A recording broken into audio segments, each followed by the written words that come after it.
AT&T thanks you for traveling with us. At AT&T, we are dedicated to... We're making memories at the movies where true... It doesn't.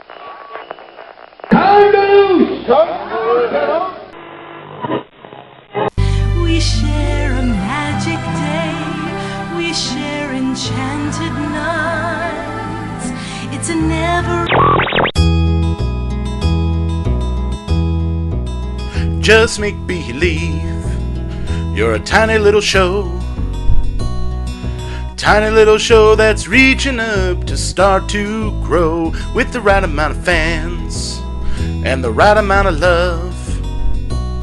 You'll grow to see the sunshine up above. Let's listen to the Lou we all know. WDW radio show. Listen to the Lou. Listen to the Lou. Let's listen to the Lou we all know. WDW radio show. Listen to the Lou. Listen to the Lou.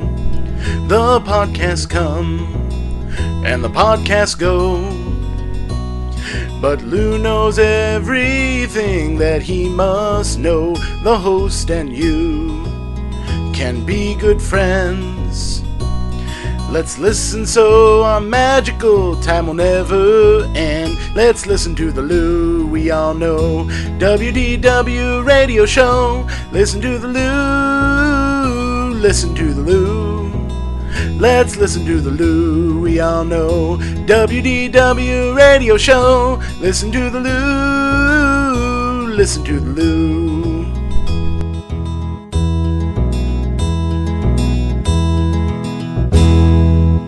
WDW Radio, your information station. Hello and welcome back to the WDW Radio Show, your Walt Disney World information station. Thanks for tuning in once again. This is show number 11 for the week of April 22nd, 2007. I'm your host, Lou Mongello, author of the Walt Disney World Trivia Books, owner of DisneyWorldTrivia.com, and I think a 7-year-old kid trapped in a 39-year-old's body. This week's show, we have news and views from Walt Disney World. I welcome in Steve Barrett, author of the Hidden Mickeys book series, to talk about some Walt Disney World Hidden Mickeys. Jonathan Dichter is going to join me for some fun in our first Walt Disney World Fact or Fiction segment, and Tim Sampson sends in our first listener-submitted segment about R&R at Walt Disney World. I'm going to answer your emails and play your voicemails, so sit back, relax, and enjoy this week's episode of the WDW Radio Show.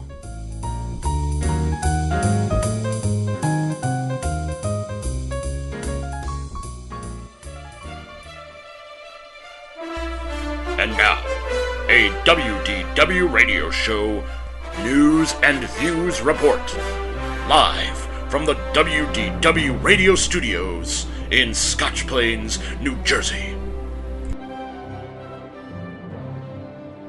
There's a lot of news coming out of the Walt Disney World Resort this week, so let's go ahead and get right into it. The first bit of news is from the Magic Kingdom, where on this July 4th, it's going to be host to the Independence Day Naturalization Ceremony. On this historic day, more than 1,000 immigrants are going to receive their U.S. citizenship, as well as commemorative certificates, during a ceremony at the hub in front of Cinderella Castle. Then, in an all-American parade, they're going to march down Main Street, USA, and be invited to an afternoon of July 4th fun at Epcot's American Adventure Pavilion. Guests who fly AirTran Airways are now going to be able to participate in Disney's Magical Express Resort Airline check-in service starting May 5th. As you know, Disney's Magical Express allows guests of Disney hotels to check their bags at their airport in their hometown. You bypass baggage claim at the Orlando International Airport, board buses to your Walt Disney World Resort, and when you get there, your bags magically arrive. Well, now, as part of this complimentary round-trip service, AirTran passengers can now join some of the other participating airlines in that you're now going to be able to check in your luggage and receive a boarding pass at your hotel before you depart. Now you get to avoid the airport check-in lines here at Orlando International as well. Other airlines that currently participate include Alaska Airlines, American Airlines, Continental, Delta, JetBlue, Northwest, and United and TED Airlines. For all you football fans, the Tampa Bay Buccaneers are once again going to conduct their 2007 training camp at Disney's Wide World of Sports complex starting in late July. This is going to mark the 6th year in a row that the NFL team has trained at the complex, being the first NFL team to start training there back in 2002. While the Wide World of Sports normally has a daily admission for its events, Buccaneer practices at training camp will once again be free to all fans and open to the public. For more information, I'll put a link up in the show notes to the Wide World of Sports Complex website. If you are a Pirates fan and or a collector of Disney dollars, there will be 3 new Disney dollars themed to the Pirates of the Caribbean available at the Walt Disney World Resort starting this spring to commemorate the 3rd chapter of the Pirates of the Caribbean film series. Each of the bills is going to have the skull and crossbones on the front, as well as on the back. You're going to have your choice of the Black Pearl, the Flying Dutchman, and a new ship to be unveiled in the 3rd film coming out later on this spring. The first 2 bills, which are themed to Dead Man's Chest and Curse of the Black Pearl, are available now at merchandise locations throughout property, with the 3rd being released May 15th, just prior to the release of Pirates of the Caribbean at World's End. I mentioned on last week's show the new tea kiosk that can be found in front of the China Pavilion on the World Showcase Promenade. Well, it looks like tea is becoming more and more popular because all across the Walt Disney World Resort, guests are going to have a new way to enjoy tea, and this is in cocktails, as in adult beverages. And these tea-infused cocktails were created by Disney's beverage team. They're offered in most lounges and table service restaurants. They have all kinds of exotic combinations, including the famous Zentini with Sky Citrus Vodka and green tea liqueur, the Lemon Verbena Martini with Ketel One Citron and Lemon Verbena Tea, and the Iced Chai Tea Latte with Malibu Coconut Rum, Chai Tea, and half, I hear research trip in my near future. Some of the drinks are served hot, like the Cassis Infusion with Cassis Tea and Chambord, or the Vanilla Rooibos Soother with Navon, Vanilla Cognac, and Vanilla Rooibos Tea. Sorry if I mauled the name of that tea. The name is actually African for red bush and is very, very popular in South Africa, not only for its taste, but for its high level of antioxidants and low tannin levels. According to Disney, quote, tea is associated with powerful antioxidants, increased metabolism, and lower cholesterol, so guests are intrigued by the idea of adding tea to its cocktails. And he's right. And in fact, what I'm going to do is I'm going to put a recipe for the Zentini up on the show notes at WDWradio.com. If anybody has had a chance to check these out, I would definitely like to know what you think. I mentioned before those who may be fans of Pirates of the Caribbean. Well, if you're also a fan of Disney pin trading, on May 25th, Mickey's Pin Trading Night is going to be themed specifically to Pirates of the Caribbean. This is a monthly session that goes on over at Disney's Contemporary Resort. It's going to be the final activity for the Pirates of the Caribbean Adventure on the Seven Seas Lagoon event taking place that week. It's going to run from 6 to 9 p.m. For more information about Disney's pin trading and this event, you can head on over to DisneyPins.com. I mentioned on an earlier show that L'Originale Alfredo de Roma Restaurante is scheduled to close on August 31st, 2007. Disney has just announced that the restaurant that is going to replace Alfredo's will be run by the Patina Restaurant Group. They currently operate New York's Sea Grill, Cafe Pinot in Los Angeles, as well as many others. It's going to be the first Patina restaurant in Florida and is scheduled to open in the fall of 2008. There is no word currently on the actual name of the restaurant, although it is supposed to feature the cuisine of Master Chef Joachim Splichal and participate in the Magic Your Way dining plan. Of course, as more details are released, we will talk about them here on the show. Finally, 2 bits of news from the Walt Disney World resorts themselves. Someone earlier this week sent in to me anonymously some artwork allegedly of the contemporary DVC/suites building, as there seems to be conflicting reports of exactly what this building is going to be. I'm going to put a link up in the show notes to this computer-generated picture. It is like from ground level, but you can see the circular building in comparison to the A-frame contemporary tower. Whatever it's going to be, it is beautiful and quite large, especially relative to the existing tower building. Again, it's interesting to note that Disney has not made any official comment on what this is going to be, considering that the demolition of the North Wing has completely taken place. They are probably going to start construction of the new tower very soon. It makes you speculate, is this going to really be a DVC resort? They just don't want to announce it because they don't want to halt sales of anything over at Disney's Animal Kingdom Lodge Villas. We don't know. There do seem to be conflicting reports. In fact, there is conflicting information and nomenclature used in the documents that have been online. It is referred to in some of the Disney documents as a DVC resort. It's also referred to later on in later dated documents as the Contemporary Suites. So unfortunately, time is going to tell because the reports are in such conflict with one another. Finally, speaking of the DVC villas over at Disney's Animal Kingdom Lodge, I'm going to put a link up in the show notes at WDWRadio.com to a promotional video, or what appears to be a promotional video from Disney that someone put up on their website.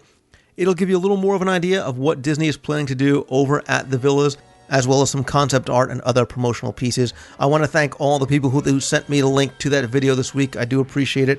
And if you have any news or rumors that you want to contribute, send an email to lou@wdwradio.com, call the voicemail at 206-202-4WDW, or post in the WDW Radio message forums over at DisneyWorldTrivia.com.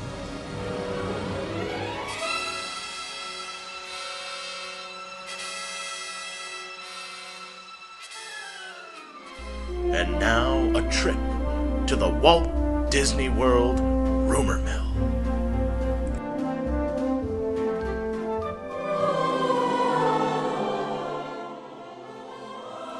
It's been a few weeks since we visited the Walt Disney World Rumor Mill, and we have two things coming out of the theme parks this week. First, it appears that the rumor of a second Bibbidi Bobbidi Boutique location that I spoke about some time ago may very well be coming true, as cast members are reporting that the King's Gallery inside Cinderella Castle will close in order to make way for a second Bibbidi Bobbidi Boutique salon. It's currently believed to close between July 5th and September 9th, 2007, and the closure will not affect anything else going on in and around the castle itself. Speculation is that on April 29th of this year, it will start taking appointments for dates for September 10th, 2007 and beyond. As far as the King's Gallery shop itself, it's supposed to move into a new venue, possibly the Uptown Jewelers on Main Street. Everything that's in the Uptown Jewelers, such as the artwork and watch station, will move over to the Main Street Cinema. That is currently home to the VMK shop. That is planned to not go away altogether, but move to a venue somewhere in Mickey's Toontown Fair, which to me sounds like a much better location anyway. My personal opinion, I think this is absolutely brilliant and obviously a perfect location for this. What little princess won't want to go to the Bibbidi Bobbidi Boutique before or after starting her breakfast with Cinderella Castle, spending the day as a true Disney princess? Also, think about how well this is going to work during the pirate and princess parties. I think that was part of the idea about creating the Bibbidi Bobbidi Boutique. It would be a great tie-in. However, the location in downtown Disney is relatively far from the Magic Kingdom, is not necessarily the most convenient, even when you have to use Disney transportation. I think this is a great idea. I think it's going to be incredibly successful and probably book up very fast as well. That being said, I personally like the King's Gallery. I think it's a very unique gift shop. They have a lot of specialty items really themed towards Fantasyland, medieval things, similar to the castle. You'll find a lot of glass ornaments and crystal items from the Erebus brothers. The other half of the shop is really more like the art of Disney. There's a lot of sketch art. There's big figs. You can also get swords, and it's very well themed. So I hope that it does exist in some form or another. Even if it is relocated to Main Street USA, I do hope they keep much of the same merchandise that they currently have. The second rumor is not about Walt Disney World specific, but it does involve the Disney theme parks. It is something that I might have normally overlooked just because it is one of these things that does rear its head every so often. And this is, of course, about another new Disney theme park coming into the United States, but not in Orlando and Anaheim. This time, the rumor is back and has been reignited that it's going to be coming to Branson, Missouri. And the reason why I decided to mention it on this show is because this isn't something that's just floating around the internet, but has been reported in the Springfield, Missouri News Leader. There have been rumors about Disney coming to this area going as far back as the mid-1990s, but now, according to the News Leader, there has been a request for road improvements totaling $1.1 billion to facilitate the construction of a new theme park in Newton County. There is speculation and investigation as to whether it is Disney that could be linked to this company that is looking to possibly build a theme park in this area. A gentleman by the name of Todd Marshall, attended an April 12th commissioners meeting and said that he represented a Springfield company called ARM Risk, and he was inquiring about changes on county roads leading to the location the company is considering for a theme park. Details Marshall gave the commissioners included first phase construction costs of $1.1 billion, land purchases of 1,000 acres, with the park totaling 100 acres with 6 hotels, 95 shops, 27 rides, 12 stages, and 18 restaurants. Now, it appears the person that wrote this article is not trying to just be the next Emily Bavar, because she does have some information that leads her to believe that it could possibly be Disney. There was a registration of fictitious name document filed with the Missouri Secretary of State's office in March for ARM Risk, and on there, 3 owners are listed. 2 of the addresses listed for 2 of the owners is what raised the red flag. One of the people, Robert Brown, listed his address as 500 South Buena Vista Street, Burbank, California, and Jason Johnson listed his address as Corporate Office, Lake Buena Vista, Florida. A search online, of course, does reveal that that is in fact the corporate headquarters of the Walt Disney Company. And of course, Disney officials would not comment to either confirm or deny this rumor.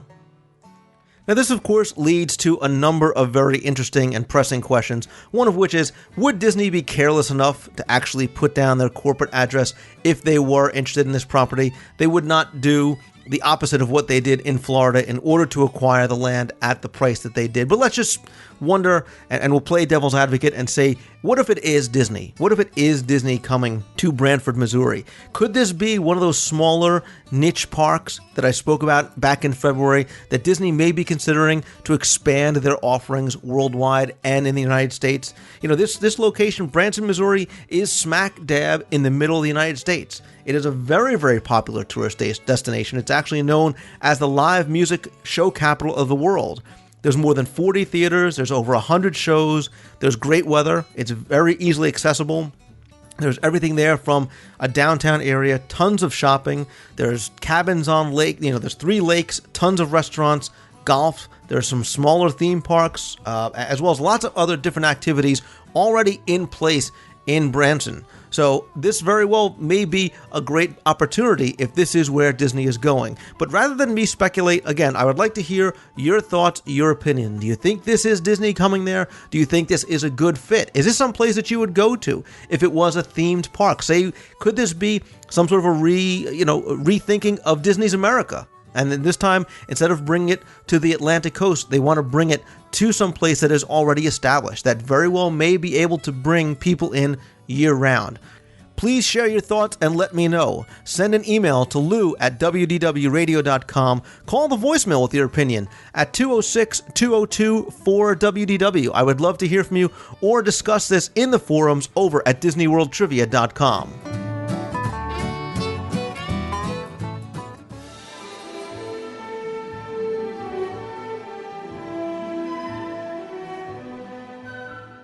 Okay, so you're listening to a Disney podcast, so obviously you know what a Hidden Mickey is.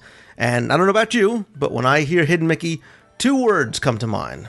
Steve Barrett. He is Mr. Hidden Mickeys, and he's the author of 2 editions of Hidden Mickeys, a field guide to Disney's best-kept secrets, as well as the hassle-free guide to Walt Disney World. But so we're here to talk Hidden Mickeys, so I want to welcome in my good friend, fellow intrepid traveler, and of course all-around nice guy, Steve Barrett.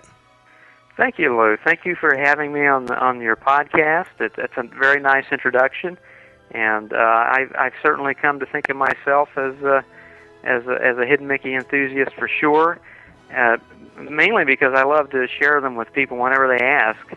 So I'm glad to be doing this talk with you.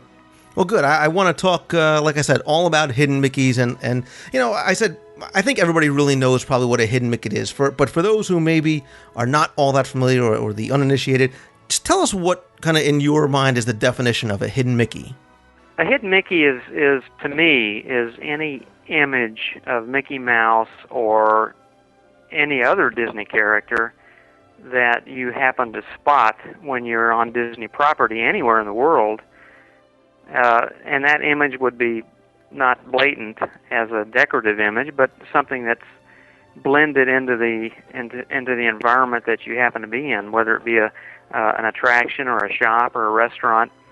And the Imagineers and artists are getting very good at hiding these Mickey images all over the place on Disney property. And now you mentioned Imagineers because it actually made me think about a question, because there's always a question about what is or is not a hidden Mickey and who puts it there and what makes it a hidden Mickey. Does it have to be something put there by an Imagineer? Can it be something put there by a cast member? Unfortunately, we don't know the answer to that question most of the time. Disney, at one point, at least Walt Disney World, had their own official hidden Mickey list.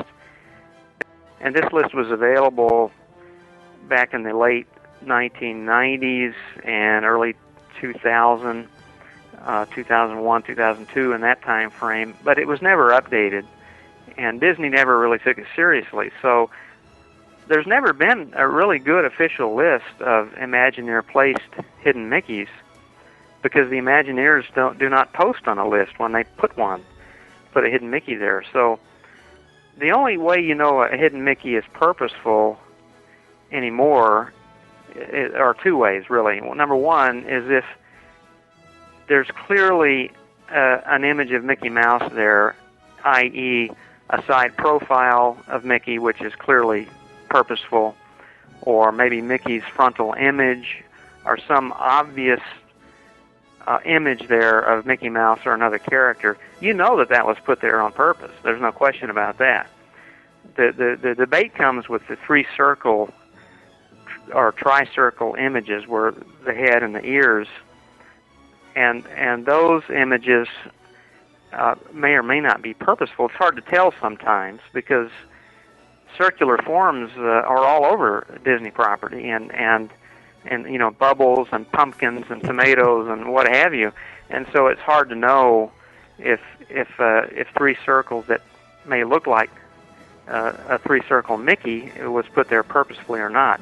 The other way is sometimes Imagineers do admit to it, and occasionally I'll come across on a website where an Imagineer has posted, or a cast member has posted, that they placed a Mickey image on purpose.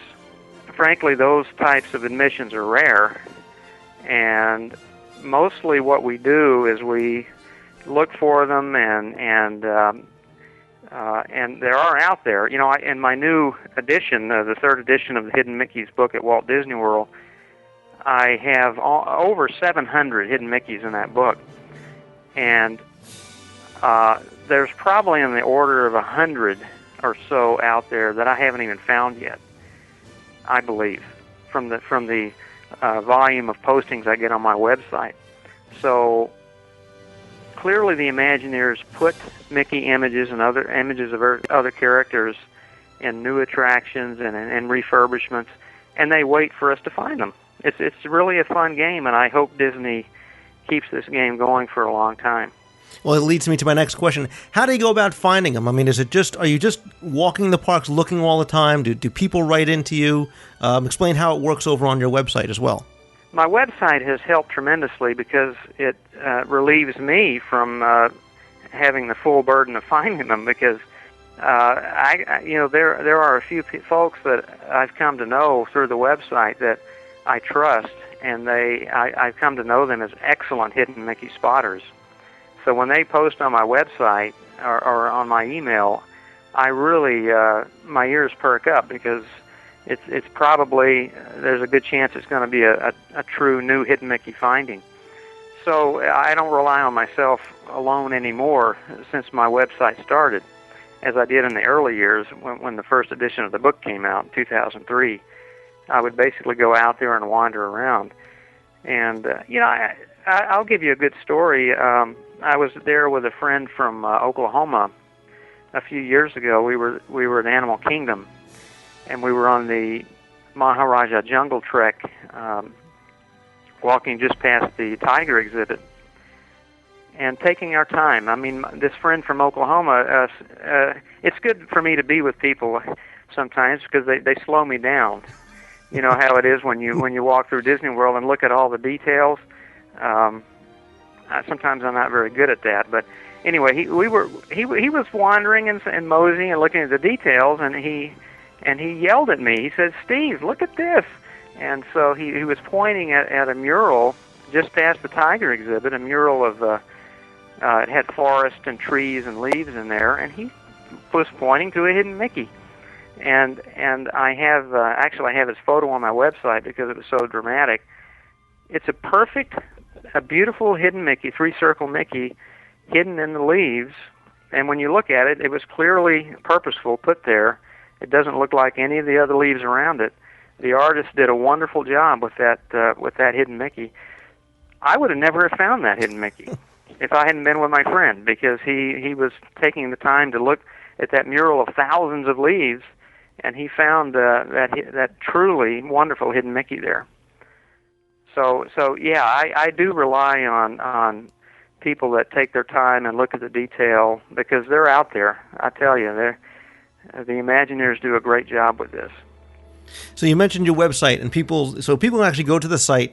They could submit hidden Mickeys. They could submit photo there. So I guess what I'm asking is that what's on your website is probably far different, both in substance and in layout than what you have in the books.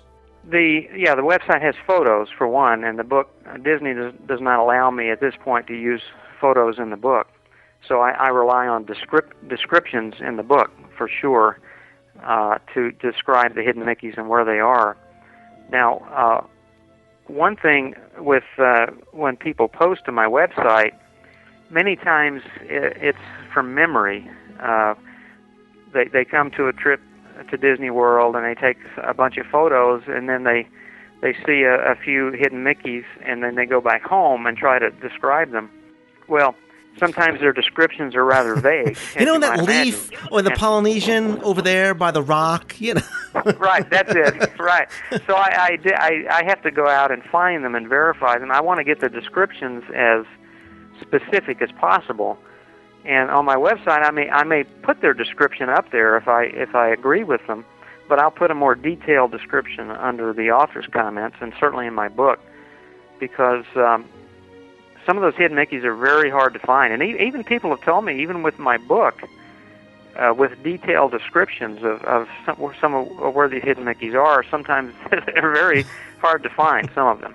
As I mentioned before, there are some people I've come to rely on for sure who are great spotters, better than me, and who are finding 2, 3, 4 new hidden Mickeys a month that I become aware of on my website. Wow, so there's that many new ones that that often. Yes. Now, some of them are debatable. I might say if it's a new hidden Mickey and I'm not thoroughly convinced that it was a purposeful hidden Mickey, or if it's not proportioned quite right as a three-circle Mickey, I may put them in the questionable hidden Mickey section on my website, and I like to bring those to meets. For example, the Magic Meets in Pennsylvania, or the Mouse Fest in December, and really get people to look at those and get some opinions about whether they think it's a hidden Mickey or not. And again, some of the three-circle forms are quite questionable many times. They're not quite proportioned right. And for example, Lou, I still get emails about the three-circle tiles at the along the entryway to Rock and Roller Coaster, and up to this point, I have been very resistant to accept any hidden Mickey image in which all the circles are the same size. I have a lot more faith in the Imagineers than that, Lou, to be honest, up to this point. I mean, I know they know. I know they know what Mickey should look like, and if they really mean to put a hidden Mickey image there, you'll know it. At least they're going to make the head larger than the ears, in my estimation. So, I've been resistant to accept the equal sized circles as hidden Mickeys. Yeah, you mentioned Mouse Fest and verifying some of the hidden Mickeys. that was one of the Steve. You do Hidden Mickey hunts in all the 4 parks during Mouse Fest. So if you are going to be down around Mouse Fest this year, I can't recommend enough going around with Steve, because not only is it just a lot of fun going with the Hidden Mickey's guy, but you add such another element to touring the parks, pointing out hidden Mickeys and getting people's opinions. And you do a similar kind of thing at Magic Meets, obviously, with just some visual aids, and you're going to be there again this summer. Actually, yes. Less than 100 days away already. But, that's right, Lou. Thanks for the nice comments. But that really it helps me very much to get folks to give their opinions on these questionable ones for sure. Steve, you made an allusion earlier to hidden Mickeys not just being Mickeys anymore, to being other hidden characters. And I know there's a few pretty well-known ones, the Mickey and Donald in the Great Movie Ride, and there's an R2-D2 and C-3PO. Tell us about some of the other characters that you can kind of find in the parks that are still, considered to you hidden Mickeys.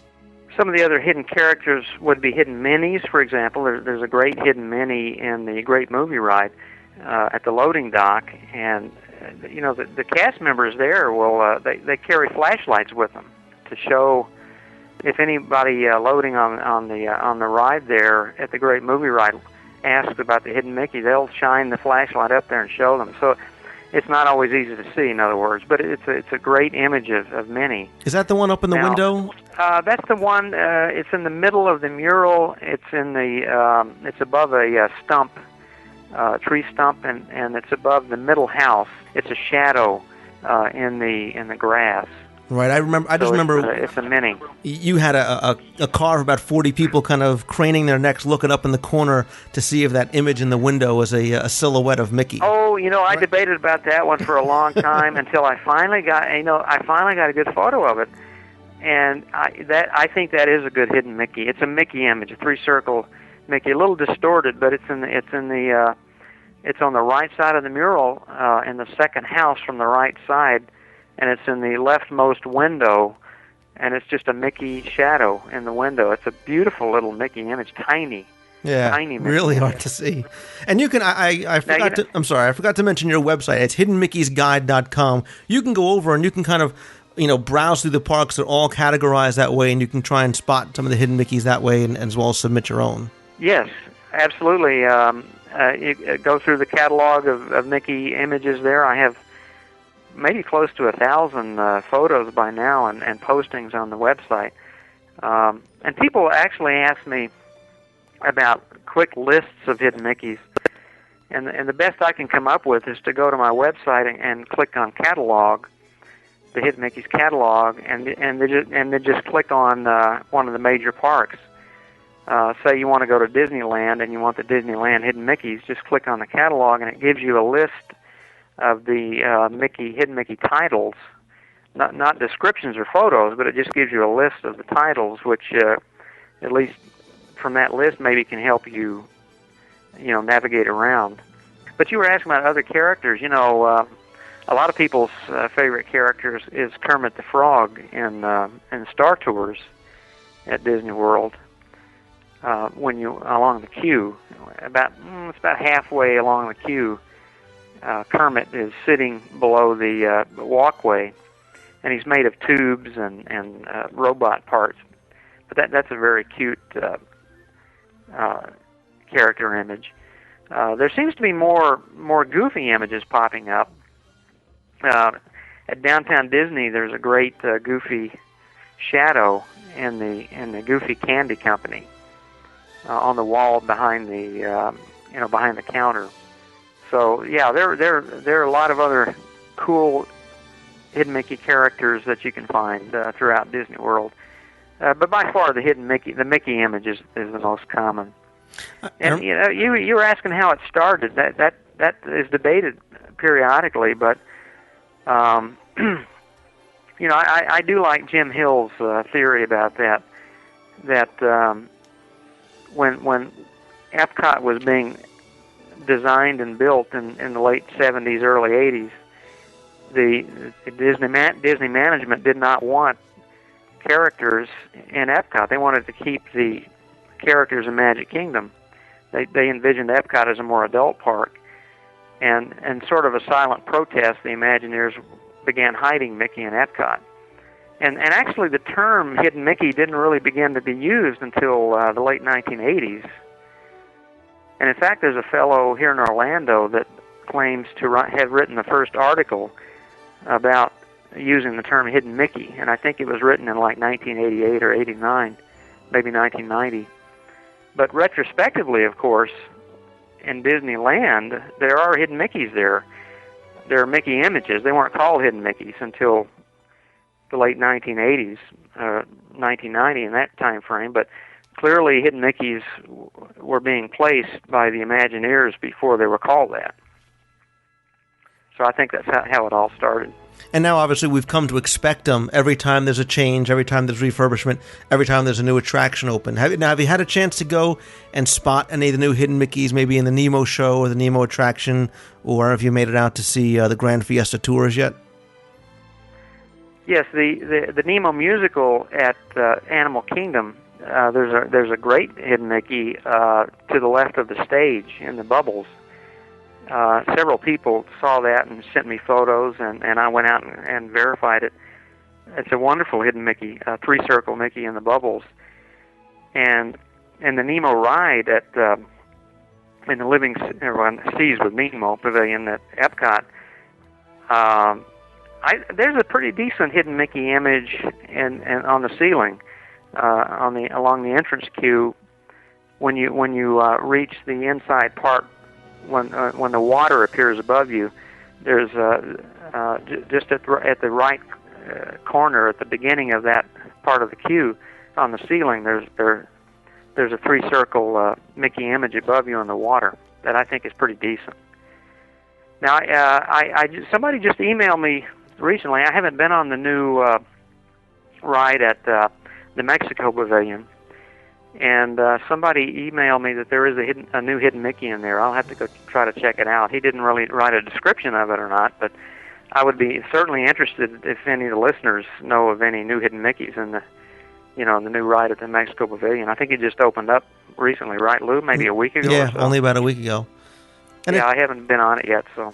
It's so funny because I found, I was not a Hidden Mickey's guy, and then I got to know you and got into the whole thing. And you ride attractions differently when you're looking for hidden. You don't even see the attraction as much as you are looking around, like on the floor, and you're looking, in the paintings and the murals and things like that. Trying to scope out new Hidden Mickeys.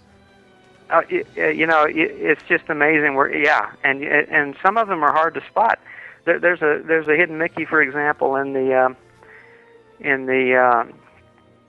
Winnie the Pooh ride, and it's on a cuckoo clock, but you can't see it unless the lights are on, or unless you flash it with a camera. So some of these Hidden Mickeys are not visible to the rider, but the cast members may know about them. But whenever I'm on an attraction at Disney World, I'm always looking for Hidden Mickeys and verifying them. For example, Test Track. Whenever I'm on Test Track, there's a few of them on the ride. You have to just whip your head around to see them all, and I'm always doing that to at least verify that they're still there. I hate Hidden Mickeys that are lost, and disappear. It's an ongoing process, almost monthly. What do you think your personal favorite, the Hidden Mickey is? I'm sure everybody asks you. What do you think your favorite Hidden Mickey is? Well, it's still really. It was the first one that just blew me away when I started this passion back in 2002, and it's the one in the mural above the Body Wars entrance. It's the Mickey in the nerve tissue, a full body Mickey, hard to see, beautifully rendered by the artist, and unfortunately, as you know, the Wonders of Life Pavilion, we don't know what's going to happen with that. Maybe you do. But I was going to say you may have to find a new favorite soon. Yeah, so I wonder if that mural is going to disappear, because it's still my favorite Hidden Mickey. It's just so wonderful and hard to see and perfect, and the artist did such a good job with it. It's even hard to see when you know where it is. So that's one of the wonders of a true wonderful Hidden Mickey to me is that it's hard to see even if you know where it is. The other one that really blew me away was the waving Mickey at the Animal Kingdom along the Maharaja Jungle Trek. Again, just past the tiger exhibit. He's on the mural on the wall, outside wall, in the first exhibit past the tiger exhibit, and it's a tiny Mickey in the leaves, and he's smiling and waving his right hand to you, and it took me the longest to find that darn hidden Mickey. People were talking about it and trying to describe it, and I was out there with some neighbors and friends, and one of the young daughters of my friend, I guess she was about 20, 21 years old. She's the one that finally found it and showed me where it was. So I love those hidden Mickeys for sure. They're hard to find. You know they're there. They're put there on purpose. The artist did a great job with it. Those are the ones that really blow me away. I remember when Lights Motors Action first opened, I had gone not long thereafter, and I remember I was taking pictures, just being the research geek that I am, and I found a hidden Mickey all the way back in one of the windows, and I remember sending it to you, and I was so excited when Steve Barrett approved my hidden Mickey as a real one. That was my claim to fame. Yeah, Lou, you were the first one to tell me about that one. Absolutely. You got credit for that one for sure. I think I actually emailed you that night from my room just to make sure I could get in there early. Oh, I tell you, one of my neighbors called me on the phone just a week ago, and she's saying, "Has anyone told you about the one in the carpet at the Kona Cafe?" And I said, "No, send me a picture of it." But I guess they put a new carpet in the Kona Cafe at the Polynesian Resort, and there's some great little hidden Mickeys in there. So I love those kind of calls because I give credit to people who find them first, for sure. Well, that's a great thing about and on the website. I was saying, that's a great thing about your site. Is it's really interactive. Everybody has a chance to go on. They can send you pictures, and then you'll take a look at them and approve them and post them, and you give them credit for it and email them back and things like that. And again, that's hiddenmickeysguide.com. I'm going to put that link up. But again, you got the third edition of the Walt Disney World Hidden Mickey's Guide. What else is on the horizon for Steve Barrett and Hidden Mickeys? The Disneyland Hidden Mickey's book is coming out in probably June. I made 3 trips out to Disneyland last year to quantify and verify the hidden Mickeys out there. And I fell in love with Disneyland all over again, by the way. I hadn't been there in probably 13, 14 years. I think in the book it's probably maybe on the order of 150 to 200 hidden Mickeys. I can't remember the exact number. But it's certainly enough to make some fun scavenger hunts out there. So that book's going to be coming out in June, and again every spring I update my guidebook, the Hassle-Free Walt Disney World Vacation. That comes out annually, and it's basically a guidebook and a touring plan book for Disney World. And I use those touring plans actually for the scavenger hunts, for the hidden Mickey hunts. So, for example, if you open the Walt Disney World Hidden Mickeys book and you want to go to Magic Kingdom and look for the hidden Mickeys there, they're organized in a way so that you can do the park efficiently with minimal waits in line and find the hidden Mickeys, at Magic Kingdom. So those are the books on the horizon. The first Hidden Mickey's book in 2003 had about 400 hidden Mickeys in it. The second edition in 2005 had about 500, and the third edition coming out next month has more than 700. Wow! And that's even including lost hidden Mickeys that I've taken out. So, and one main reason for that is because of my website, which has been up thanks to you, Lou. That you set it up for me. It's been going for 2 years now, and it's really helped me, or maybe a year and a half. But it's really helped me with quantifying and verifying all the hidden Mickeys, and it's helped escalate the number in the book and actually retiring the lost ones as well. Great. Like I said, I'm going to put links to all these things up in the show notes. That's hiddenmickey'sguide.com. If you're heading out to Magic Meets, you're in for a treat to see Steve talk. If you're going down to Mousefest, be sure to attend one or all of Steve's Hidden Mickey's Meet. Again, his book is Hidden Mickey's, A Field Guide to Walt Disney World's Best Kept Secrets, soon to be Disneyland's Best Kept Secrets. Steve, my friend, thank you. It is always a pleasure talking to you and for having you come on the show. Lou, the pleasure's all mine. I tell you, I'm glad you're doing this podcast, and I'm just so happy to talk to you anytime. So good luck in the future. Thanks, buddy. I'll talk to you soon. All right.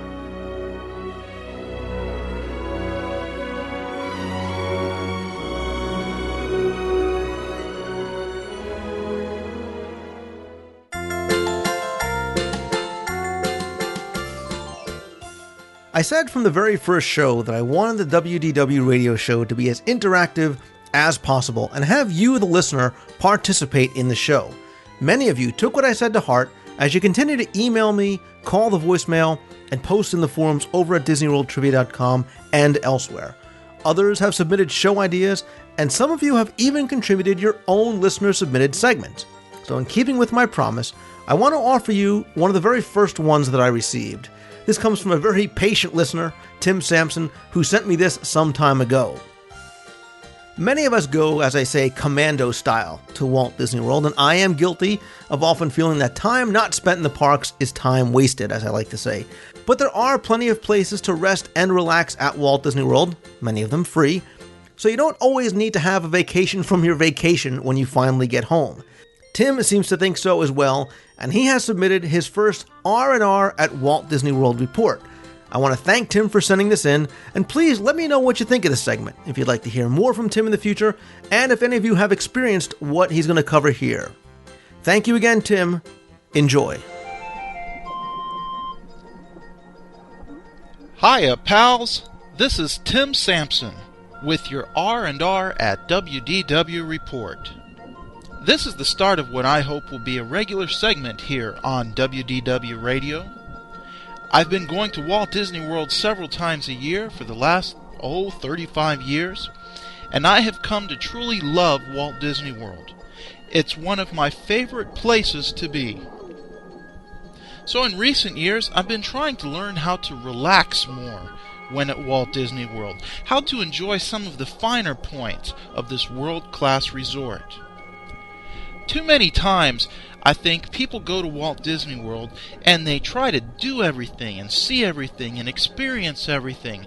You know, that commando style trip, and they just wear themselves out. And they get home and they need a vacation from their vacation. But there are so many restful and relaxing things to see and do at Walt Disney World. Some things will cost you extra, others may be free. But these are all the kinds of things that we're going to be covering in this segment. Now, I understand that many people are not able to visit Walt Disney World as much as I do. That's one of the privileges, I guess, of being a Florida resident. So when they do visit, they must go commando style in order to experience everything that the parks have to offer. But even if you must go commando, I know that many of you would like to slow down a bit, catch your breath, and so we'll be offering some tips and tricks that will help you to do just that, even if it's just for a few minutes, to soak up some of that Disney magic at a somewhat slower pace. In case you're wondering about the background music this week, I used to play this background music loop from the Living Seas Pavilion in my office when I was working there, and the ladies that I worked with called it spa music.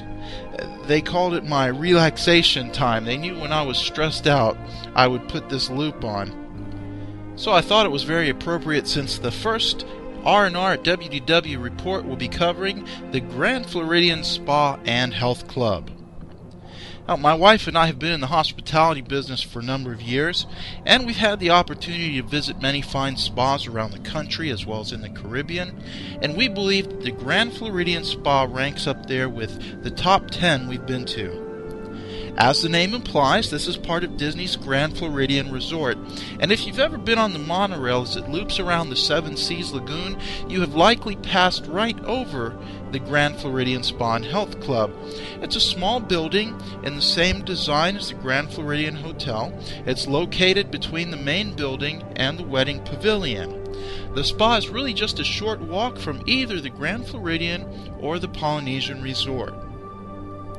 This spa, along with the spa at Disney Saratoga Springs, are managed by the Nikki Bryan Spa Company. All the employees go through Disney training because they are considered cast members, so you not only get that hallmark Disney service that we all love, but it's overseen by a professional spa management group. As you enter the building, you'll be greeted by a host or hostess who will check you in for your appointment. Also in this area, there's a boutique which offers a number of spa products for sale, specifically the products that are used in the spa treatments, as well as some spa clothing, apparel, and such with the logo on it. If you're a guest of the Grand Floridian or the Polynesian, you can use the health club for free. All you have to do is walk in, show them your key to the world card. There's a little code on there that tells them where you're staying, and you can go in and use the health club. They have all sorts of machines, free weights, everything that you would find in your local neighborhood gym. They also offer personal training by appointment for an extra fee. One of the interesting things about this spa is that they actually encourage families to participate in some spa activities together. They offer some treatments for children as young as 4 years old that feature good skin care and good health, as well as children's manicures and pedicures. And they encourage parents and children, they have some mother and daughter type packages, to come in and enjoy these treatments together. So that's a little unusual in relation to most spas, but it is very unique to Walt Disney World. It makes a lot of sense being at Walt Disney World. Although, to be honest, I've never seen any children in the spa when I've been there. My wife has told me that she has seen 1 or 2 young girls with their mothers in the ladies' locker room and treatment area, so perhaps some actually do take advantage of that. Once you get checked in, you'll be escorted to either the women's or men's lounge and locker room. And the locker room is very comfortable, very well appointed and decorated. Everything is in earth tones, a lot of natural dark wood, and it's very upscale looking. The lockers are secured with an electronic lock that you enter your own 4-digit code, and that way all your personal items are kept there securely. A robe and slippers are provided for you as well at this time. And here's a tip for those of you who are, like myself, what they call poo-sized. I'm 6 feet tall and 290 pounds. You usually have to ask an attendant for a plus-size robe, but don't be embarrassed. Ask for it. You'll be much more comfortable, trust me. Some of the amenities to be enjoyed here include showers, a whirlpool tub, dry sauna, and Turkish steam. And they have a full assortment of shampoo and body gel, shower gel. They have all the amenities you need if you want to shave, take care of your skin, wash your hair, whatever the case is. It's all provided for you there free. And by the way, if you're using the health club, you're also able to use these spa amenities for free. Maybe you've been walking around the parks for a couple of days and your legs and back are just killing you. They have all sorts of treatment to soothe your aches and pains. A variety of treatments for men, women, and couples, and, as we mentioned earlier, children. Some of the treatments I've enjoyed in the past include the aromatherapy massage, the Grand Romantic Couples massage along with my wife, and the Swedish massage. I've done that quite a few times. It's one of my favorites, as well as the gentleman's facial. Of course, they have a number of other therapies that you would find in a spa, including facials, water therapies, soaks, wraps, scrubs, toners, hand and foot treatments, paraffin treatments, and also some spa packages, many of which include lunch, and they will run anywhere from 2.5 to 5 hours. In fact, last year my wife, mother-in-law, and sister-in-law enjoyed one of these spa packages that included lunch. When we went in to check in, we chose our menu, and then at lunchtime, the lunch was set up in the boutique behind the check-in area. I was there in the morning for a massage, so I joined them for this lunch. It was brought over from the Grand Floridian. The food and service was excellent. It was really a nice treat, and I think it'd be especially fun for couples or for mothers and daughters. I know that they had a great time, and they're going to probably do it again. Keep in mind that the locker room areas are very much like a gym, so you may encounter nudity in the locker room and sauna area. If you want to wear a swimsuit, that's fine. Some folks prefer to wear a swimsuit in the sauna and the whirlpool. Others don't, so that's pretty normal for most spas and especially gyms. They encourage you to check in at least a half hour before your scheduled treatment, but here's a tip. I like to check in about an hour before, and they don't stop you from doing this. They're very happy for you to come in. I like to go in, sit in the steam room for a little while, and then perhaps take a shower and sit in the lounge and cool down, relax for a little bit before my treatment, perhaps have something cold to drink or eat a piece of fruit. And it's usually really quiet in the lounge, and it gives me an opportunity to mentally and physically decompress and start to really prepare for this wonderful treatment that I'm about to have. Well, that's all the time we have for today talking about the Grand Floridian Spa and Health Club. If you'd like more information about the spa, you can visit the website for the Nikki Bryan Spa Company, www.relaxedyet.com. That'll be in the show notes. And that's where they have all the spa menus, pricing, and information for both the Grand Floridian and the spa at Saratoga Springs. In future shows, we'll be covering the spa at Saratoga Springs as well as the Mandara Spa at the Dolphin. We've been to both spas in the past year. We'll also be covering restaurants, special events like the Flower and Garden Festival, the Food and Wine Festival, and some of the special Disney dining experience events. We'll be talking about resort hotels, especially Disney Vacation Club, and even some of my favorite places to just sit and people watch. If there's something you'd like to hear covered in this segment, or if you would like some clarification on something covered, please let us know. I hope you enjoyed this segment, and I look forward to your feedback on it. Please post in the DisneyWorldTrivia.com forums. My username is Timbo. Call in your voicemail, send in an email, communicate with us in all the different ways that you'll hear about at the end of the show. My time is up. I thank you for yours. Now back to Lou and the WDW Radio Show.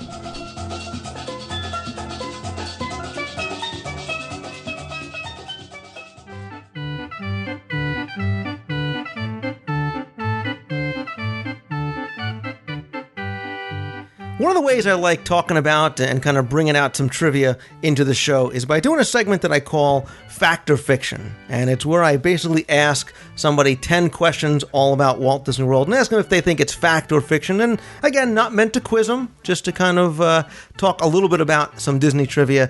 And for this week's installment, actually the first on the WDW radio show, I wanted to bring on our good friend and voiceover guy, Jonathan Dichter. In a world where only two choices exist, fact or fiction, one voice man must rise to the top. Oh, hi. Hey, how you doing? I'm here. So 10 questions, which means best possible score 7 out of 10? 6 out of 10? Sure. Well, I know that you said that this isn't for any sort of test or anything like that, but I really think you should actually keep score and list on the show notes page the different guests that you've had on so that we can find out if, a voiceover guy might score better than, say, one of the authors of the unofficial guide or something like that. It's so funny. I have like this unofficial rival going on with Len Testa, and he has no idea who I am. It's very fun. Alienating guests one at a time. No, I love you, Len. Oh, Len, you're so talented. Oh, Len, we love Len. Yeah. He's almost as good as Matt Hotchberg, yada, yada, yada. Anyway.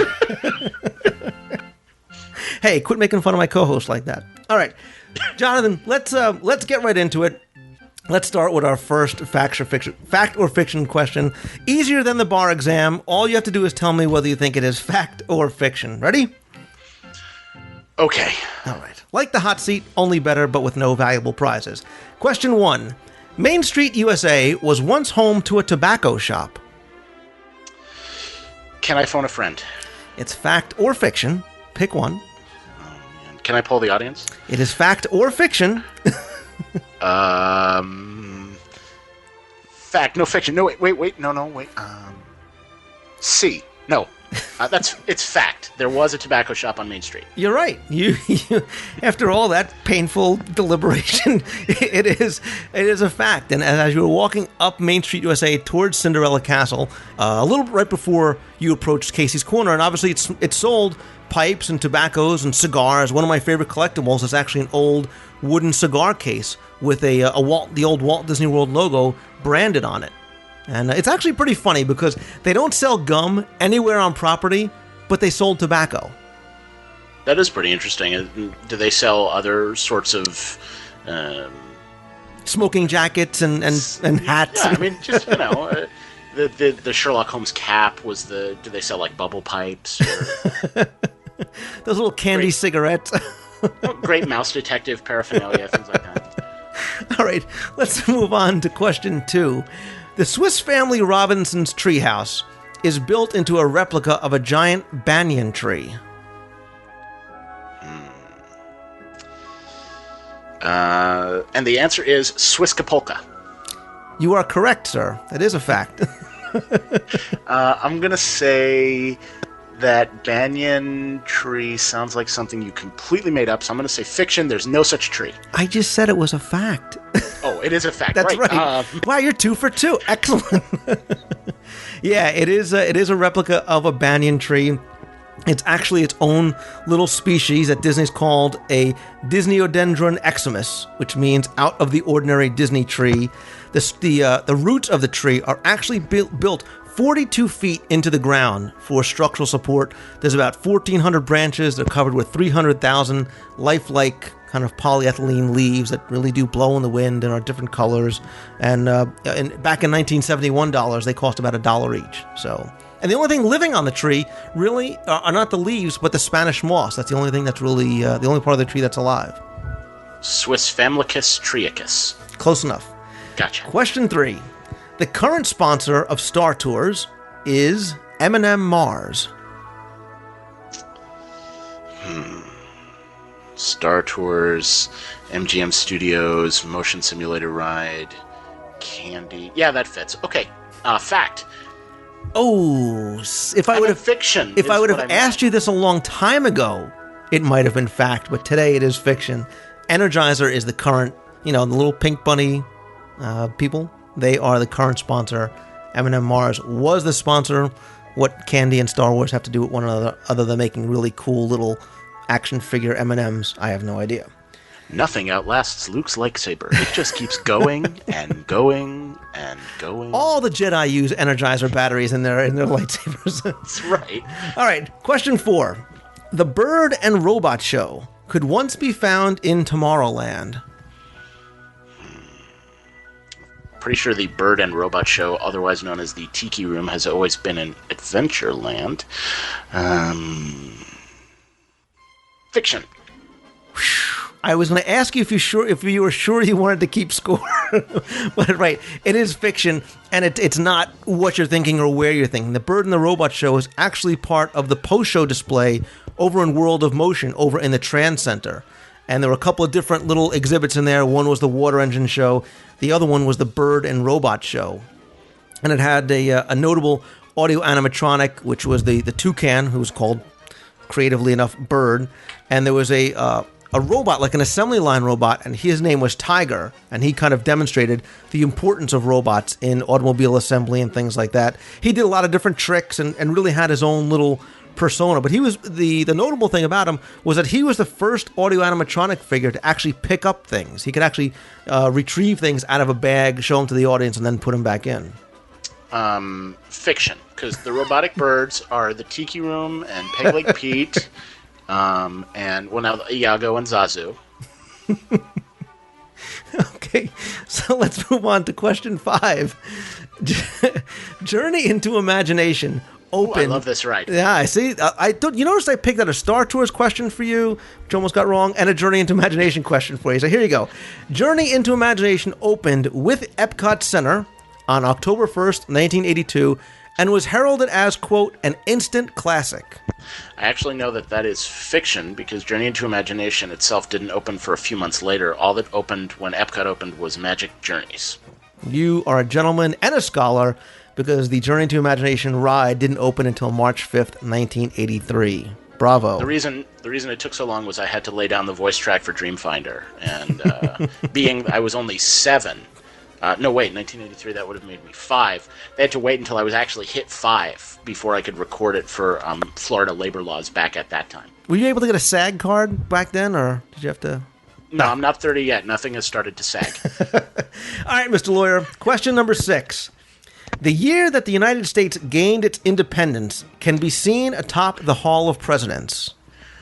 That would require a time machine on top of there. But wait, the year we gained our independence from England, I'm guessing.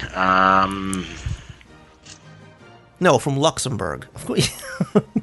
Oh, well, that changes everything. If it's Luxembourg, I'm going to have to say fiction. Well, it's going to be fiction no matter what, because the year on top is 1787, which, as you remember from con law, was the year that the Constitution of the United States was ratified. And if you look just below the steeple, it's there in gold numbers. But they never actually made a successful musical out of it like they did with 1776. So that's why very few people know about 1787. I'm actually writing a script right now. Yikes. All right, question 7. Question number 7. The first moderate resort on property was Disney's Caribbean Beach. I am almost positive that's a fact because I'm pretty sure I stayed in it when it was the only moderate resort on property. You see, maybe we'll keep score after all. It was, not only was it the first moderately priced resort on property, but it held another distinction, which at the time it was the largest resort on property. It had 2,112 rooms. And that, of course, changed back in December 14th, 2003, when Pop Century opened. Which has 17,432 rooms. Not including the Scopa Wing, which is like 200 rooms right there.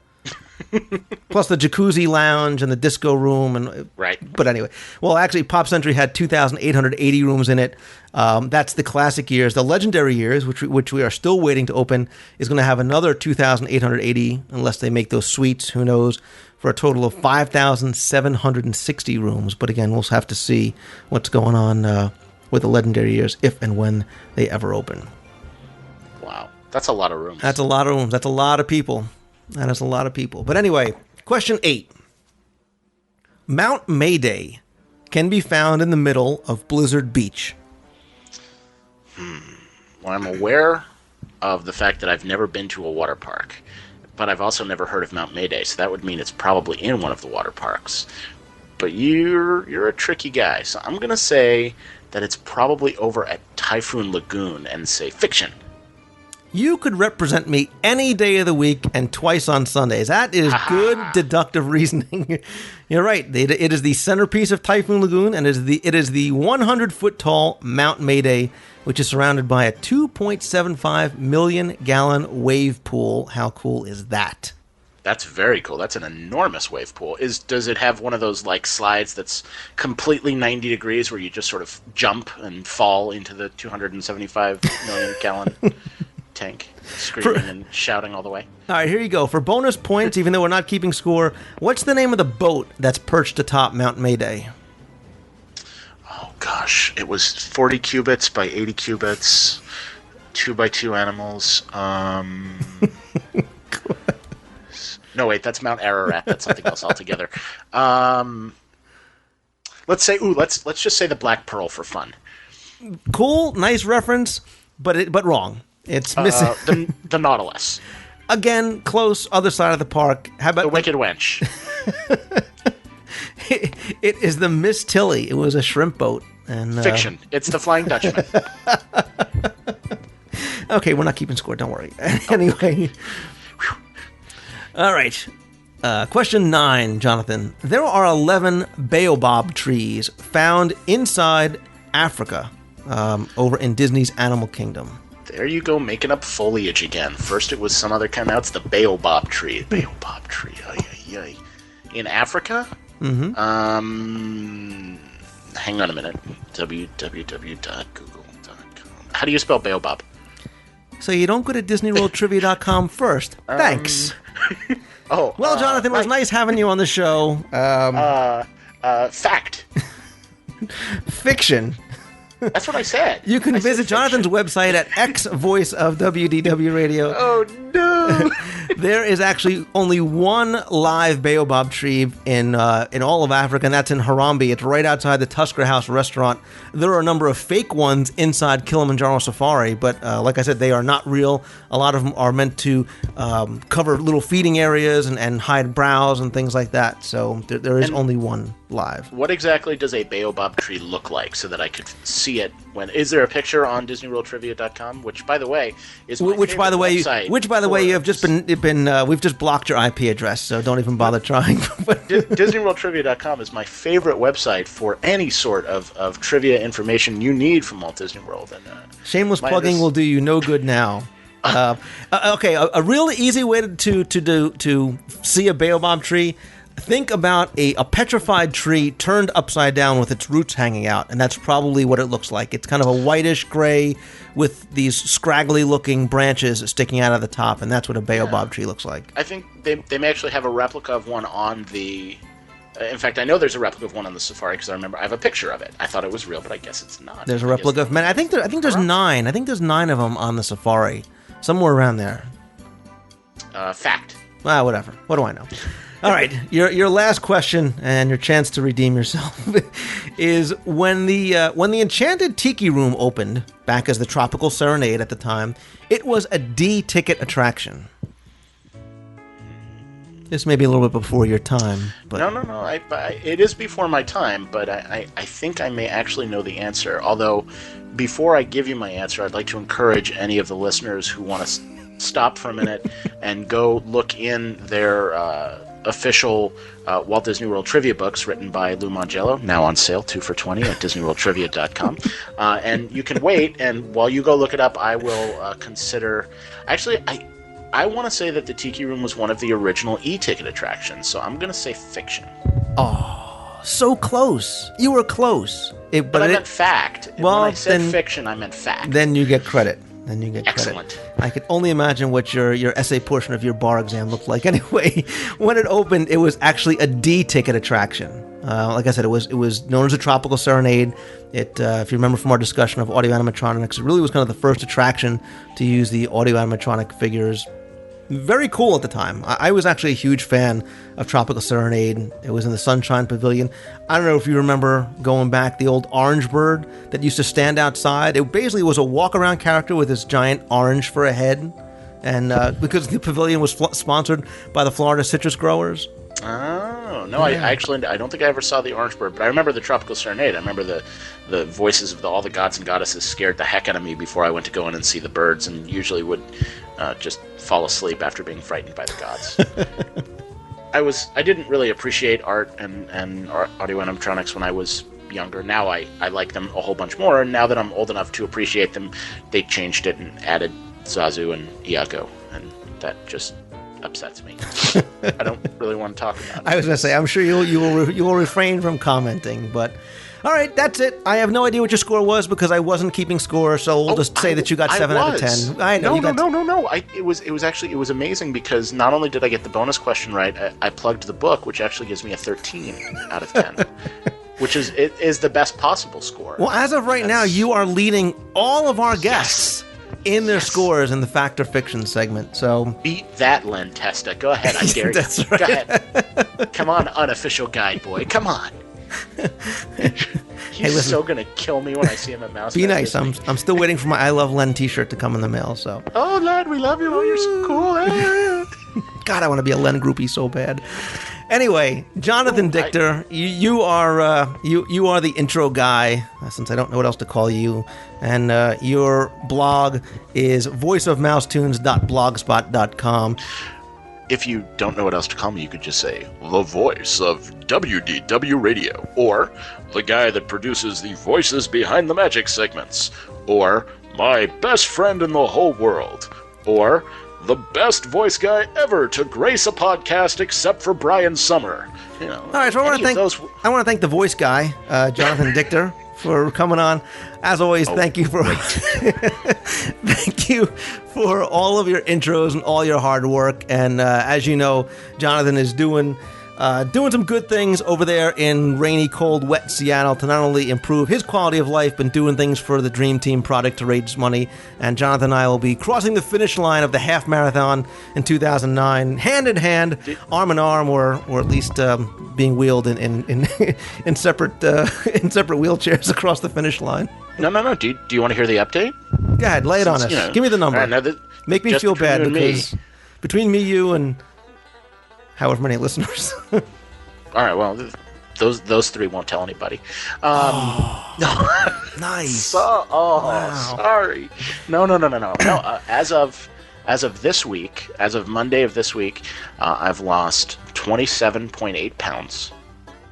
And as of the beginning of April, with all of the pledges and sponsorship, once I can actually squeeze the money out of people that they've promised to give me, I have raised for you, Mr. Mongello, and your work with the Dream Team, $419.50-something. Wow. You are a good man, Charlie Brown. I am proud of you on many, many levels, and thank you in advance for all that you're doing. And, well, it's my pleasure. It helps keep me going. I've got the map of the course up on the wall in my treadmill room, as well as the beautiful poem that one of your board members, Kate, wrote for me, which, if you're interested in, you can go to my blog, voiceofmousetunes.blogspot.com, and on the side is a quick link to one called Will You Run For Me? And please click on that, read that. Kate is just a wonderful friend and a fantastic inspiration to me. So, well, again, thank you for everything. I hope you had fun on this first Facts or Fiction segment. Too bad you'll never be coming back again. But I'm kidding. I kid because I love. Please. So that's going to do it for this installment. Maybe Paul Berry's interested in voices behind the magic segment. That's right. Chambers. Oh, that's an idea. Anyway, look for Jonathan's other segments that I know you all enjoy. The Voices Behind the Magic. He's got more coming up sooner than you think. So, Jonathan, seriously, buddy, thanks again for coming on. Hope you had some fun. Anytime, Lou. You know I always enjoy coming and hanging out. See ya. See ya.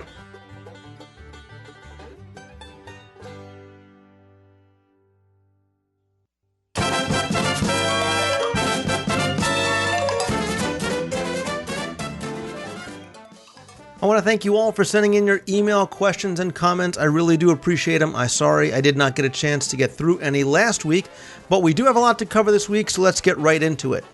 First, I received a ton of emails about free dining. I want to thank again Pam from the Magic for Less Travel for coming on, discussing it, clearing up some of the questions, things like that. But I did, like I said, get a number of emails about the plan, as well as some many posts in the forums over at DisneyWorldTrivia.com, which is really indicative of a lot of the emails I received and illustrates how important it is to book your dining as soon as possible if you are going to go to Walt Disney World during that time. Unfortunately, these are some of the consequences of the free dining promotion. Let me read this forum post to demonstrate what I'm talking about. I know Lou had mentioned this on the podcast back in March, but I was just wondering what everyone else's thoughts were on the impossibility of getting reservations lately. I've never had the trouble getting reservations like I do now. We booked a vacation for this September. I called to make up some priority seatings for the trip 178 days in advance. That left just 2 days open for others to book, and we are shut out of a bunch of restaurants. Now, they did offer us some times to dine, like 4 to 5 p.m., and even a few around 9:30 and later, but how did this happen all of a sudden? I would think that 178 days was ample time to book my reservations. Some restaurants were completely booked. You know the ones, Le Cellier, Chef Mickey's, Crystal Palace, California Grill, etc. Just a little frustrating. I guess I need to call for every reservation. I need exactly 180 days in advance in the future. Geez, it's like getting tickets to see the Stones in concert just to have a meal. Sorry about the rant, and that comes from Mickey Bose. And Mickey, like I said, you are not the first to let me know this. There were other people who had similar concerns and complaints. It does go to show that you do need to obviously make your reservations as soon as possible. And when we say 6 months in advance, you really do need to do it. This, unfortunately, is a consequence of free dining. I don't know what the way to get around this is, other than maybe something I've suggested in the past about if you do make a dining reservation, Disney has to somehow have a checks and balances system, make sure it doesn't conflict with any other dining reservations that you made, and if you don't cancel it and afford people the opportunity to take your spot, you maybe get some sort of a monetary penalty because it is becoming so difficult. I don't know what the other solution is. If anybody else has any ideas, by all means, please let me know. Post in the forums. Second question, I'm only 10 years old and I haven't been to Walt Disney World in 6 years. I'm also a big Disney fan, so I have a couple of questions. First, where do you find Thumper at Walt Disney World? Second, do you think that people don't go to Epcot because they think it's more like a museum and won't have any fun? Last, what made them make Spaceship Earth look like it does on the outside? Your podcast is great, Thumper rocks, and that's from Zach. Well, Zach, let me take your questions in order. First, as far as Thumper concerned, he is a very, very rare character to see in the parks. The only time I really remember seeing him was when Bambi was re-released back in 2005. I know he was able to be seen at the entrance to Disney's Animal Kingdom. About Epcot, I still think Epcot is very, very popular. Most people today don't think of it much like a museum anymore, especially with the rides like Nemo, Mission Space, and Test Track that have come in. It's kind of gotten away from that educational aspect and more towards entertainment. Finally, how they make Spaceship Earth look the way it does is that it's coated with something called a Leucobond, and that's an aluminum composite mix. It's self-cleaning, it resists the harsh climate and the sun, and of course looks very cool. And yes, Zach, Thumper does rock. Our next question says, I've been listening to your podcast, including the one we discussed Muppet Vision, and I love your shows, even though I haven't been to Walt Disney World since February 2005. So I have several questions regarding Disney, specifically MGM. One, I was recently watching a video of the old Disney's Doug Live show on YouTube, and wondered if you knew if there are any plans to put a new show in the ABC TV theater. Two, several years ago, around the time Finding Nemo was in theaters, there was a rumor that a 3D movie based on Finding Nemo could go into the studios, possibly similar to Shrek 4D over at Universal, possibly replacing Muppet Vision or Voyage of the Little Mermaid. I was wondering what the current state of that rumor is, or if it was even true at all. Take care, John Popovich. John, thank you for your email. About the first question about Doug Live and the old ABC TV theater, many people, myself included, not only don't understand why nothing has come in to replace anything in that theater, but really are saddened to see the theater empty. Much like I feel about the Diamond Horseshoe Saloon in Frontierland. Unfortunately, I have not heard any rumors about anything being planned for that stage as yet. Again, I think there's many of us who would like to see something there, another offering, whether it be a show, an attraction, or the like. I also have not heard anything about Voyage of the Little Mermaid being replaced at this time. I have heard things in the past about it being replaced. I doubt it would be Nemo, especially in light of the Nemo ride and show over at Epcot and Disney's Animal Kingdom, respectively. I have heard everything from The Incredibles to Disney kind of waiting to see how well some of the Robinsons and some of the other new films may do before they decide what to put in there, although I don't necessarily think we're going to see a Ratatouille stage show anytime soon. George writes in and says, Lou, I remember a Goosebumps attraction that was being built during my 1994 or 1997 vacation. We saw it on the backstage tour during construction, and they mentioned it during the spiel. The next time we returned, 1997 or 2000, it was gone. I haven't seen a lot of information about it. Maybe this could be a show idea, the shortest-lived attraction at a Disney theme park. Thanks for a great podcast and a great blog, talking about Jeff's 2719 Hyperion blog, George. George, you are right. Back in 1998, there was a Goosebumps area as well as a show, and you're also right that there's not much out there about it. Not many pictures, not much documentation. But what I do know is back in 1998, when the Goosebumps attraction opened, R.L. Stine was actually there at the opening ceremonies. If you recall, at the end of the old backstage tram tour, that old loony bin was now kind of a Goosebumps area. All the sound effects boxes were playing kind of spooky Halloween noises. There was a lot of Halloween-themed merchandise. There was also a Goosebumps stage show next to a funhouse created just for that Halloween time of year. It was called the Goosebumps Horrorland Fright Show and Funhouse, and that was over, like I said, at the Disney MGM Studios. Now, for those of you who may not be familiar with Goosebumps, that was a series of books geared towards kids, which were a huge phenomenon in the mid-90s, a la maybe Harry Potter. The theme for the show was kind of like an eerie midway, as though kind of a carnival had blown into town, pitched its tent overnight. You kind of saw many of the Carney-style banners and pennants talking about different creatures and things like that. There were characters from the Stein books, like Curly the Skeleton, Slappy the Ventriloquist. It was very interactive. They brought 2 audience members in to participate as part of the Fright Show. There were a lot of magic acts, things like that, and of course autographs and photo sessions afterwards. And after the show, that's when you can go into the funhouse, where you kind of led into this abandoned ticket booth, and there seems to be monsters everywhere. It wasn't all super scary, but it was a lot of fun. There was a hall of mirrors, things like that. Like you said, it was very short-lived. It was there for the Halloween season. I think it may have only been there for one season. I'm not 100% sure. The Goosebumps series at the time was the best-selling book series in history. Obviously now far overshadowed by things like Harry Potter. But ironically, in 2003, the R.L. Stine Haunted Lighthouse 4D show came to other theme parks in the country, including Busch Gardens, Tampa. So I don't know where the falling out may have come between Stein and Disney, but like I said, Goosebumps kind of flew in and flew out pretty quickly. Our next email says, Lou, I'm a new listener to your podcast, but I've gone back and listened to all the previous episodes. I enjoy the show very much. The show has helped enlighten me to the conclusion that I am a Disney enthusiast.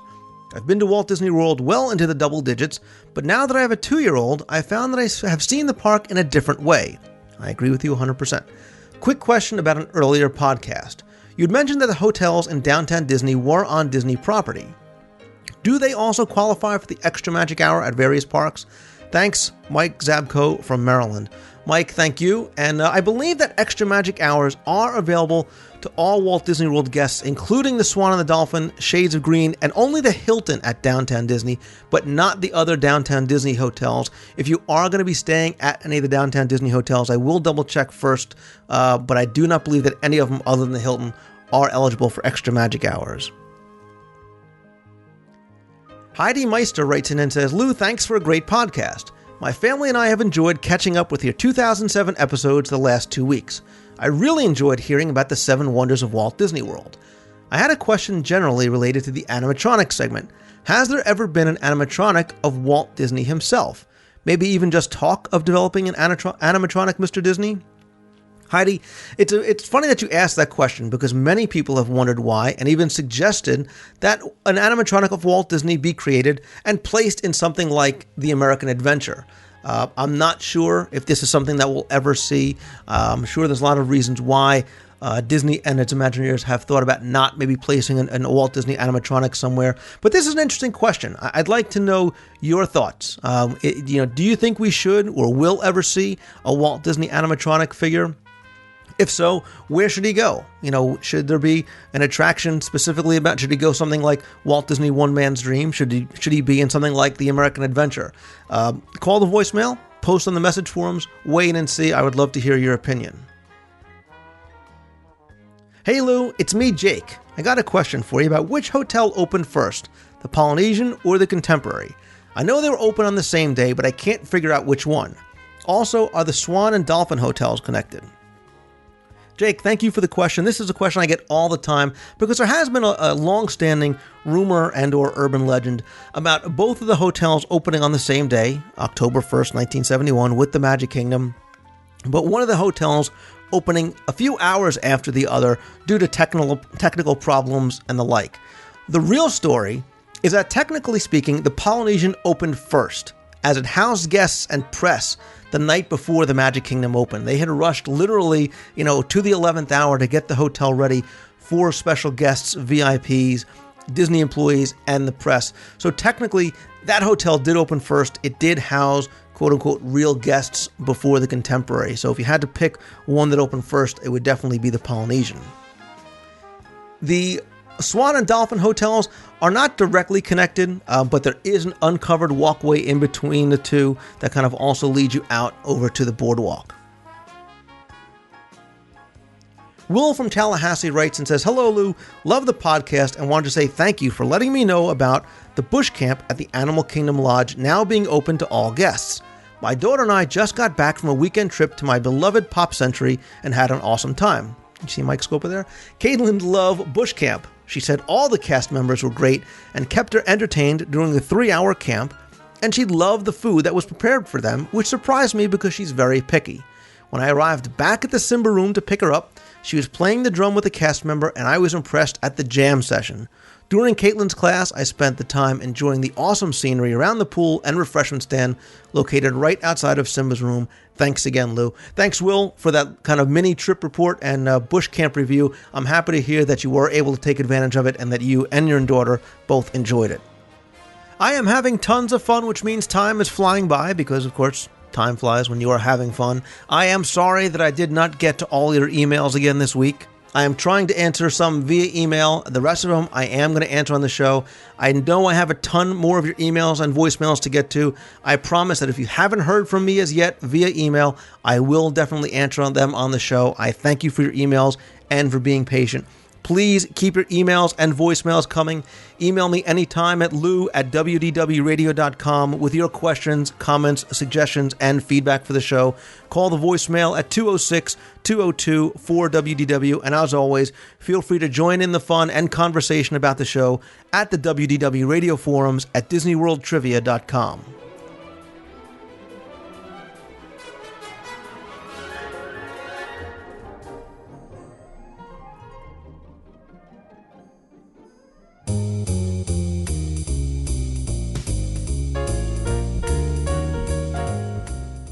That's all the time we have for this week's show. I want to thank my very special guests, Steve Barrett, author of the Hidden Mickey's Guide and webmaster of HiddenMickey'sGuide.com, and Jonathan Dichter from voiceofmousetoons.blogspot.com for coming on the show, and listener Tim Sampson for his contributed segment. I also want to thank you, the listener, for your time, and everybody else who's written or called in and posted on the forums in support of the show.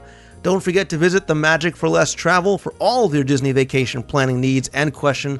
Remember, their services are completely free. They have specially discounted Magic Your Way packages and offer exceptional customer service.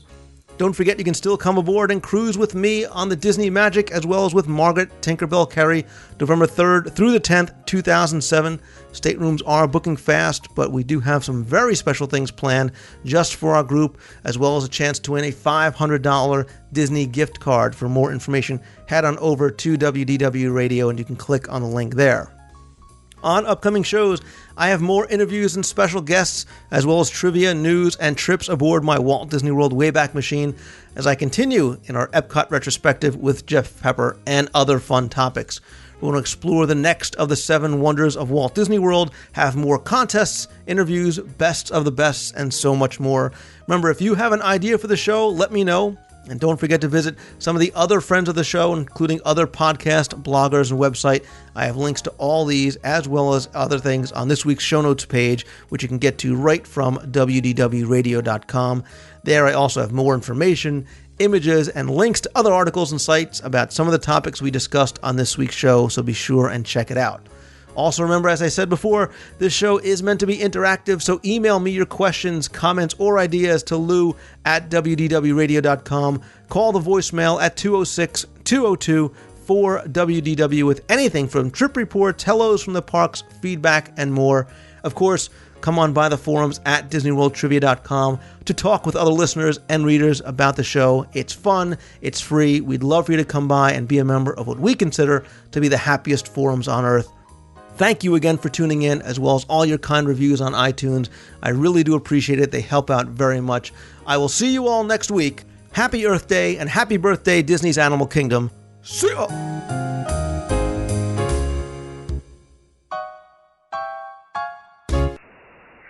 Wow, Lou, I just got finished listening, almost finished. I had to stop and call to the...